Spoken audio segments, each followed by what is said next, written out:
on tonight's edition of News Center. Presidential address. Bone-numbing pain. South Korea, the U.S. and its allies are working on sanctions to inflict bone-numbing pain to North Korea for carrying out another nuclear test last week. And China needs to do a lot more, says President Park Geun-hye. Another strong pillar of the president's address to the nation, the economy. What the country needs right now? New growth engines to drive the economy for the next 3 to 5 decades. And never before seen strong sanctions on North Korea. Chief nuclear envoys of Seoul, Washington, and Tokyo vow collective action against North Korea's nuclear test, incomparable to previous ones. News Center begins right now.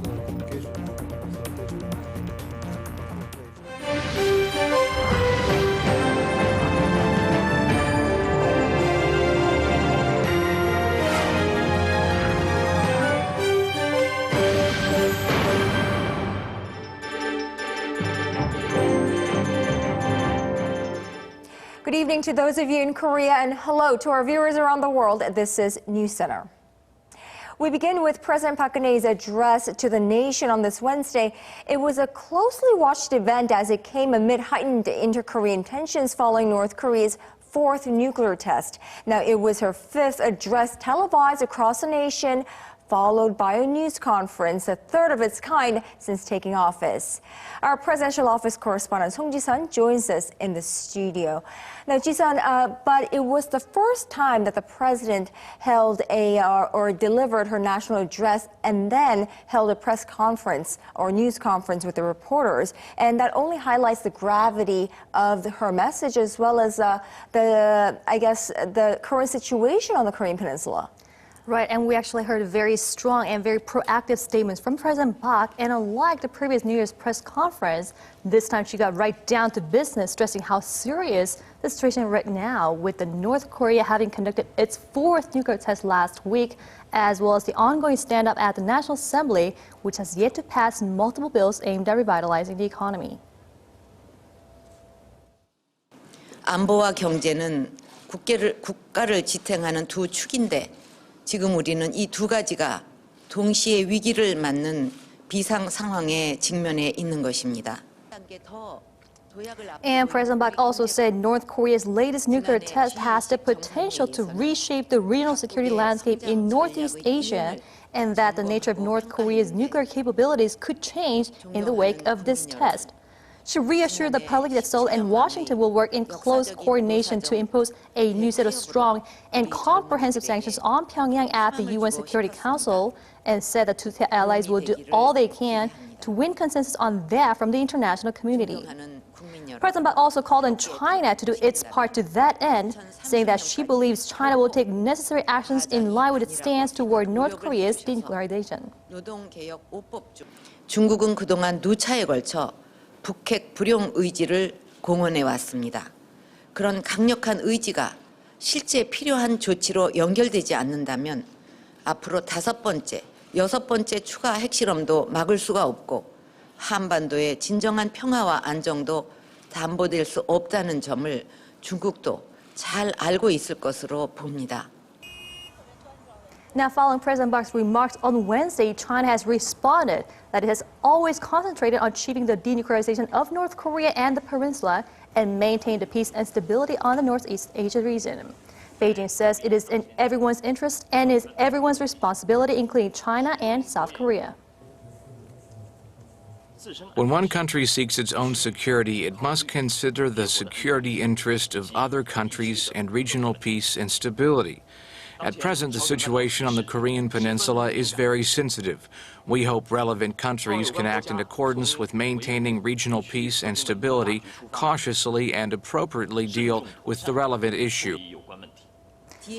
And Seoul has taken countermeasure against Pyongyang. She said the loudspeaker broadcasts on the border are an effective term of psychological warfare against North Korea, and that the truth about North dictatorship has inspired a number of North Koreans to escape to the south. Now, Ji-sun, it looks like the two key words of her address today, or the two pillars of this nation, as she put it, are security and economy. And of course, in touching upon the economy-related bills that are stuck in Parliament, she touched upon those as well today, right? Right, she continued her call to the Parliament to pass immediately, those necessary bills for the people, asking them to work for the people. She called on lawmakers to work toward ensuring the safety of the people. Moving on from the North Korea's nuclear issues onto the Parliament, she urged lawmakers to pass a counterterrorism bill to protect the public from the threats coming from North Korea and elsewhere. And on the economy, she said the country must work to create growth engines that will sustain the country for the next 30 to 50 years and emphasize the necessity of reinforcing the country's economic fundamentals. And to that end, she said a pending labor reform package and other economy-related bills must be passed as soon as possible. Well, the second of the two pillars, of course, emphasized by President Park Geun-hye, the economy and the importance of a swift approval of certain bills that are held up in Parliament. Our Kim Ji-yeon has a wrap-up of the president's call for job creation and economic revitalization. During her New Year's address Wednesday, President Park Geun-hye prompted Korean lawmakers to do more to help pass key reform bills, currently pending at the National Assembly for months due to bipartisan deadlock. President Park emphasized the bills are critical to carry out structural reforms, expected to help raise competitiveness of the country's labor, financial, public, and education sectors, and in turn help revitalize the economy. She says the reforms would help establish a firm foundation for Asia's fourth largest economy to weather through current struggles, including weak exports, sluggish domestic demand, and mounting external uncertainties. In particular, the president urged the National Assembly to push for bills related to labor reforms, which are aimed at creating jobs for young people and include the adoption of a so-called wage peak system, as well as the introduction of flexible work hours at public organizations. 노동개혁은 한시가 급한 절박한 과제입니다. 지금 우리 청년들이 일자리 비상 상황에 처해 있기 때문입니다. 현재 일자리를 찾는 청년들이 35만 명에 이르고 구직을 포기한 청년들까지 합하면 100만 명이 넘는 그런 상황에서 Responses to President Park's remarks widely varied between the country's rival political parties. Ruling Saenuri Party Chairman Representative Kim Moo-sung said he wholeheartedly agreed with the president, saying parliament members should do more to pass economy-related bills. On the other hand, the spokesperson of the main opposition Minju Party of Korea, Kim Sung-soo, criticized the president for blaming solely on the National Assembly for the current administration's slow progress in carrying out structural reforms. Kim Ji-yeon, Arirang News. Now, Ji-sun, following the half-an-hour-long address to the nation, President Park really committed more than 60 minutes to answering questions from the press. Some key elements from the Q&A session today. We saw that there were questions that, regarding some very sensitive and thorny issues as well. Right, she received more than a dozen questions both from domestic and foreign press, and the first question was on Seoul's response to Pyongyang's nuclear test, and specifically about why Seoul was not able to detect the test beforehand. And on that, she said both Seoul and Washington were aware that Pyongyang is capable of carrying out a nuclear test at any given time, but that no unusual movement or signal was detected on the north side of the border before this test. She added Seoul is planning to rev up its intelligence gathering capabilities against Pyongyang. And as to whether Seoul should also possess nuclear weapons, she reiterated her commitment to keeping the Korean peninsula free of nuclear weapons and said South Korea is covered under the nuclear umbrella of the U.S. 핵이 없는 그 세계는 이 한반도에서부터 시작되어야 한다. 이런 것을 누차 강조를 해왔고 또 한반도에 핵이 있어서는 안 된다고 생각합니다. 지금 전술핵을 우리도 가져야 되지 않냐 하는 그런 주장에 대해서 저는 충분히 이해합니다. 오죽하면 그런 주장을 하겠느냐. 그러나 그동안 쭉 우리가 주장해온 국제사회하고의 약속한 바가 있기 때문에 이것은 그 국제사회와의 약속을 깨는 것이 될 것입니다. Now take another listen to her answer on punishing the North for its actions. Here she also reiterates that Beijing should practice what it preaches.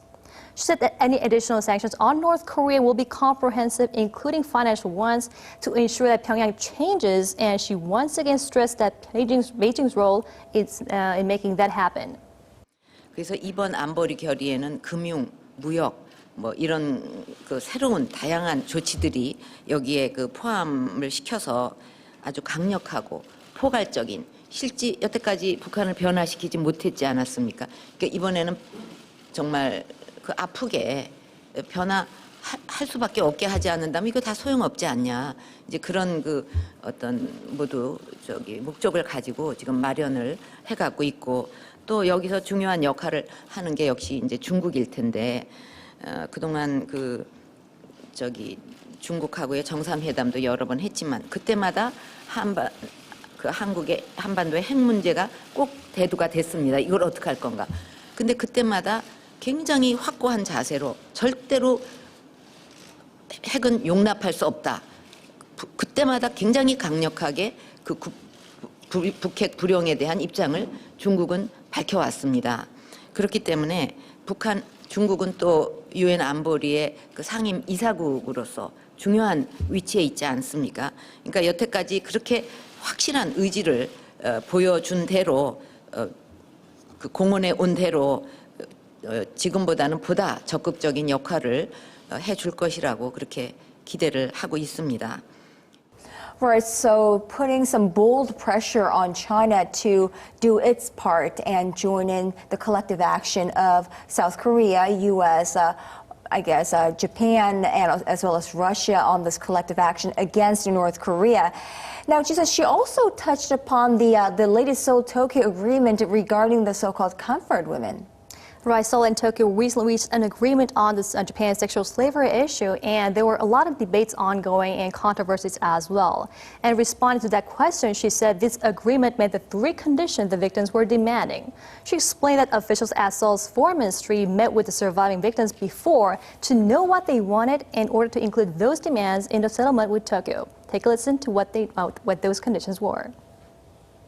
근데 그 공통적으로 그분들이 중요하게 생각하는 건 3가지였습니다. 첫째는 이것이 일본군이 관여했다는 거, 이거를 확실하게 밝혀달라. 그리고 일본 정부 차원에서 공식적으로 사죄가 있어야 된다. 그리고 일본 정부의 그 어떤 그 돈으로 정부가 피해 보상을 해야 된다는 거. 그 3가지로 요약이 됐습니다. 공통적으로 나온 것이. 그래서 이번 합의는 어쨌든 그 3가지를 충실하게 반영한 결과라고 말씀드릴 수가 있습니다.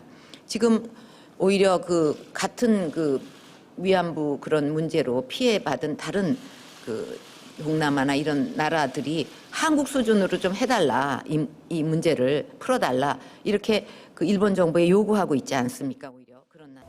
And on the questions about economy, she said employment is more important than growth figures, as that's how the public gauges economic sentiment, and that job creation will remain as a key priority for her administration.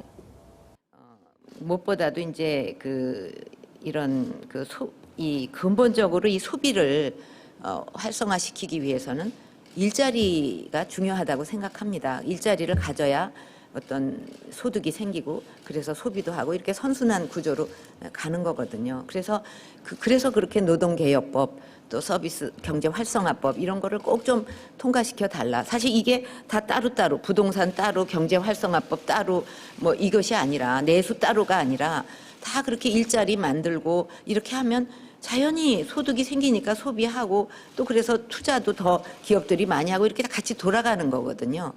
그러니까 Now, that answer followed a question from a journalist whether Korea could reach a 3% range growth this year. President Park stressed that South Korea is en route to economic recovery from the second half last year and that we should work toward creating new growth engines for that mark. Now, all our policy initiatives since inauguration, from the national chain of innovation centers aimed at supporting startups and the bill aimed at facilitating the service sector, all these seek to create more jobs, especially for the youth. And also note that the retirement age has been extended to 60 starting this year, the reason why all the public agencies and organizations have adopted the wage peak system and flexible work hours to create more jobs for the youth. Right, and all of this leading to the point of creative economy. So it looks like President Park really starting her fourth of the 5-year term, really thoroughly touched upon all the points that need to be discussed at this point regarding the Korean Peninsula. And she did that very effectively this time. So we'll have to wait and see how that sanctions on North Korea will be carried out and how much Beijing will put efforts into that. All right, Ji-san, thank you so much for your live coverage from the morning until now on President's address to the nation. Thank you.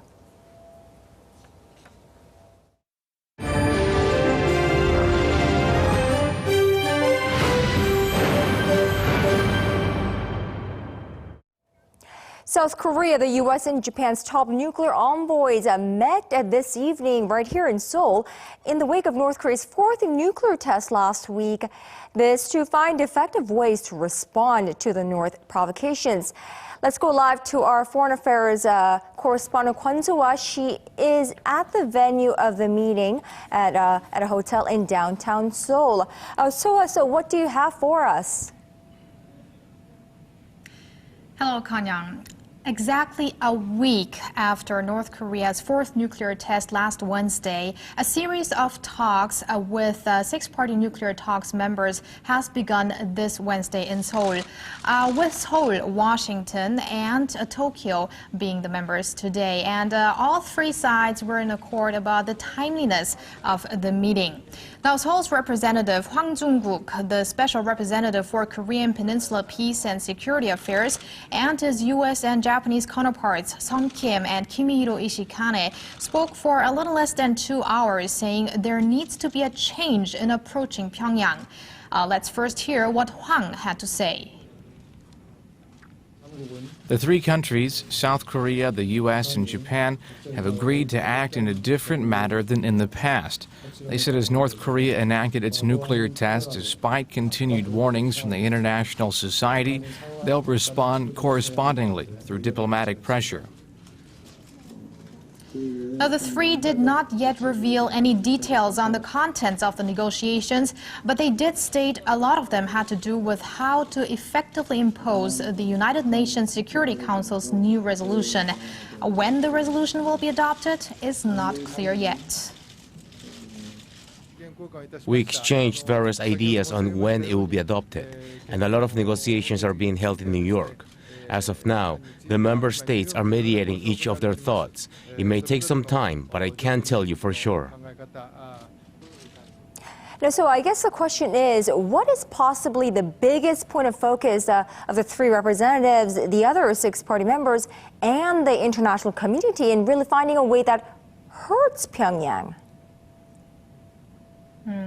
Well, many say that the important point is how active China, North Korea's closest ally, will be in making the resolution as effective as possible. So let's hear what U.S. Representative Sung Kim had to say about that. I hope the Chinese authorities agree with us that we simply cannot take the business as usual approach to this latest provocation. We'll be working very closely with them to come up with a meaningful resolution. I think the Chinese will agree with us. I think that was demonstrated very clearly early on. Now, he also emphasized the commitment of the U.S. in cooperating with two of its closest allies, South Korea and Japan. Meanwhile, Hwang Jung-guk will head to Beijing Thursday for further talks with his Chinese counterpart Woo Da-wei, and next Tuesday he's slated to meet with his Russian counterpart Igor Morgulov in Moscow. Back to you, Kanyang. Thank you, So-ah. That was our Kwon So-ah on the six-party talks underway in Seoul. Now, a North Korean drone, meanwhile, veered into South Korean territory today, causing a stir before flying back northward. We now connect live to our Kim Hyun-bin. He is our Defense Ministry correspondent. Hyun-bin, so what was the tension all about? Well, good evening, Kanyang. South Korea Joint Chiefs of Staff said that it spotted an unidentified area vehicle in the western part of the border at 2:10 p.m. this afternoon. At 2:10 p.m. on Wednesday, an unknown airborne unit crossed the military demarcation line on the western border. We responded with warning broadcasts and warning shots, and it immediately flew northwards.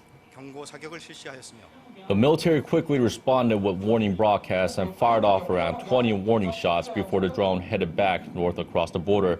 Now, this is the first time a drone has crossed the military demarcation line since last August, and also Pyongyang's first military action since its nuclear test last week. Now, following the test, Seoul resumed its anti-Pyongyang broadcast along the border. In response, North Korea started its own series of propaganda broadcasts on the border. Now, experts say these are more aimed at the propaganda broadcasts are more aimed at preventing North Koreans from hearing the South's messages, as the speakers aren't powerful enough to reach too far into the South.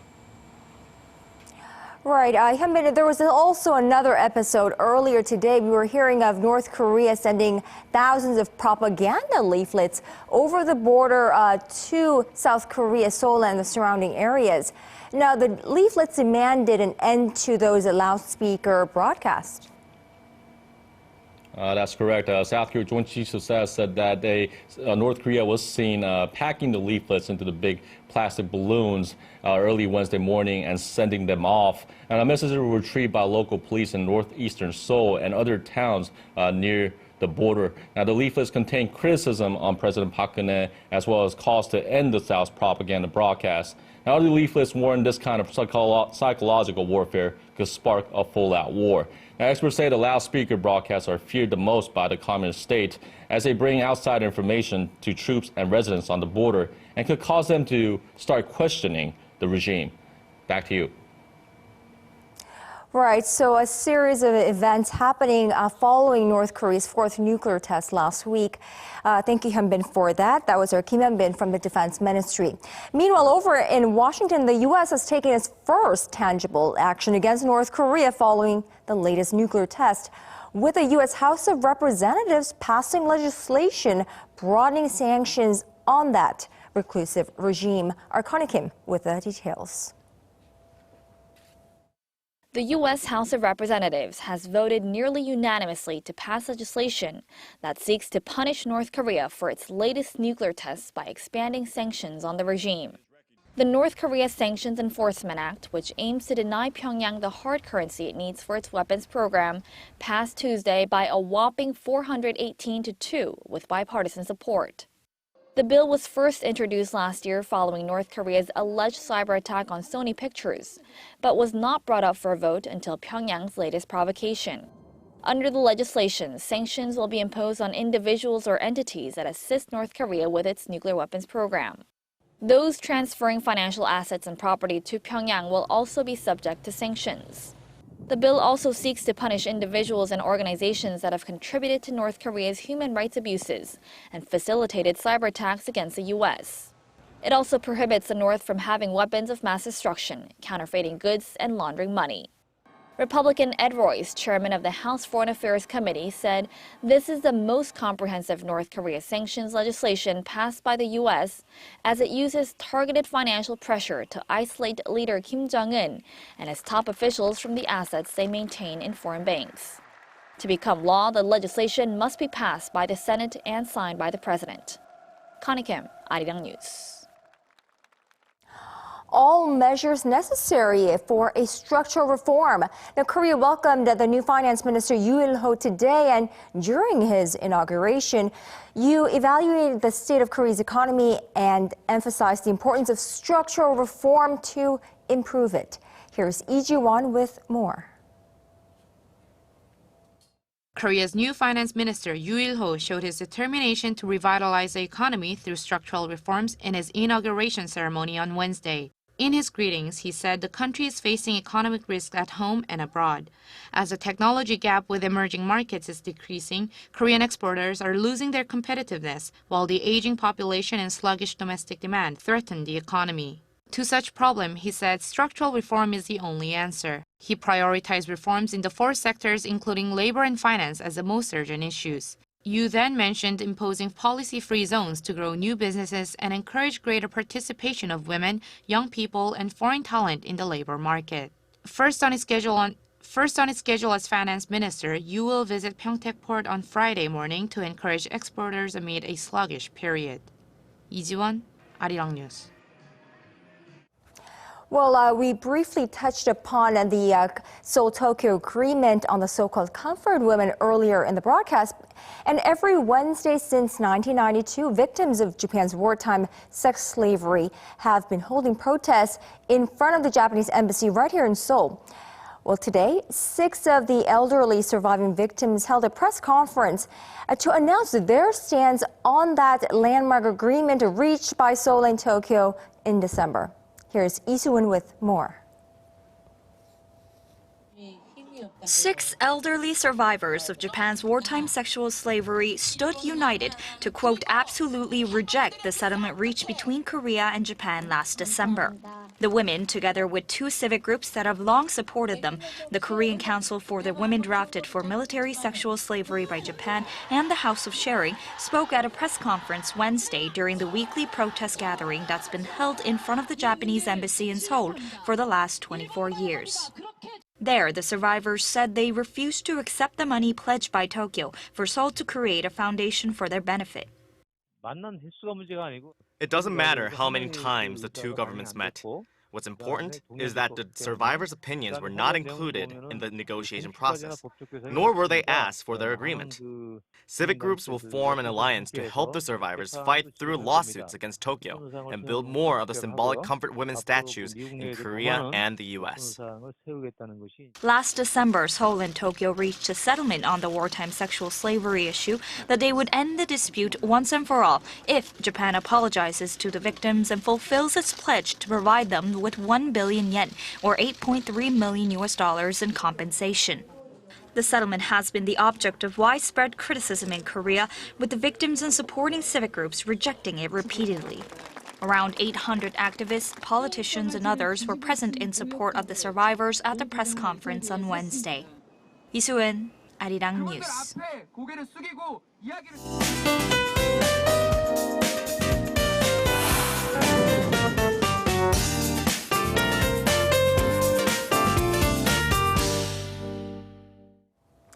And it was another very cold day here in Seoul, and a snowy one too. Let's get an update on the weather, and we go to our Lee Ji-hyun. Ji-hyun, there was snow, almost like a blizzard-like snow in the afternoon right here in Seoul momentarily. Hello, Kanyang. Yes, we saw a brief burst of heavy snow mid-afternoon.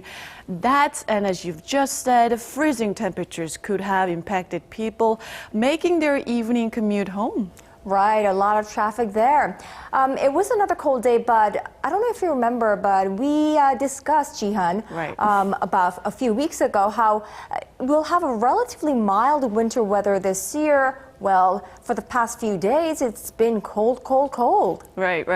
Kanyang, we'll have to wait until the end of the month. So that's about 2 weeks from now before temperatures ease up. I mean, as we can see, numbers prove it.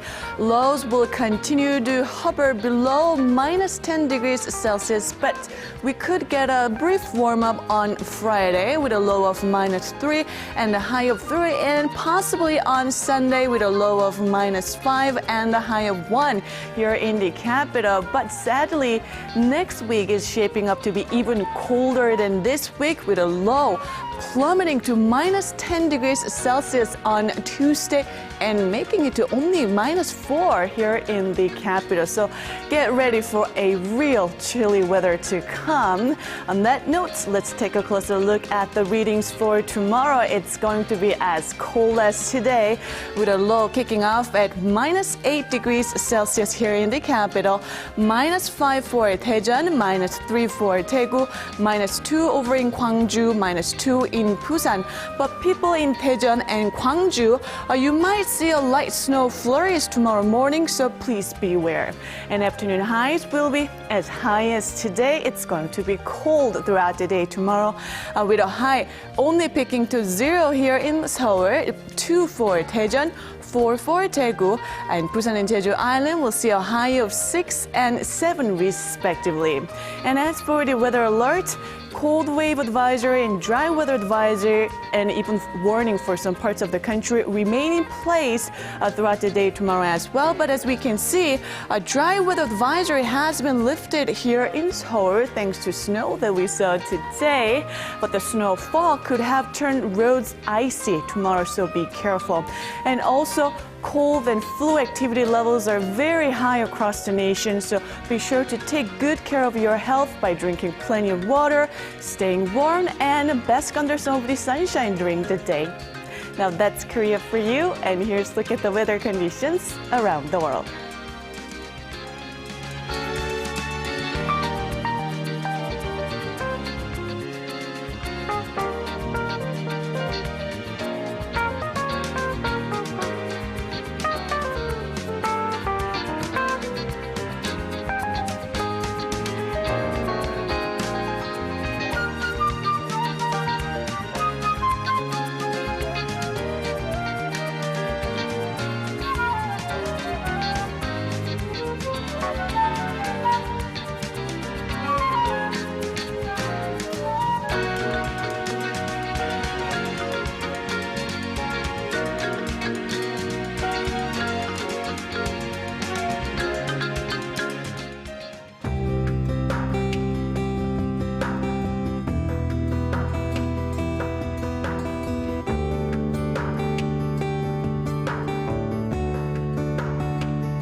Now, the Korean government has issued an advisory for Korean nationals traveling to Istanbul, Turkey. Now, that is where an explosion occurred yesterday, killing 10 people and wounding 15 others, among which were South Koreans. And the Seoul government says it advises Korean nationals to take special precautions and reconsider traveling to that Turkish city. And that is our broadcast on this Wednesday night. I'm Moon Gun-young. Thank you everyone for watching, and we will have a special coverage of President Park's address to the nation for its entirety. So the president's address followed by a Q&A session with the news journalists there in its entirety. So for 100 minutes at midnight Korea time. So tune into Arirang for that. And I will see you right back here same time tomorrow on NewsCenter.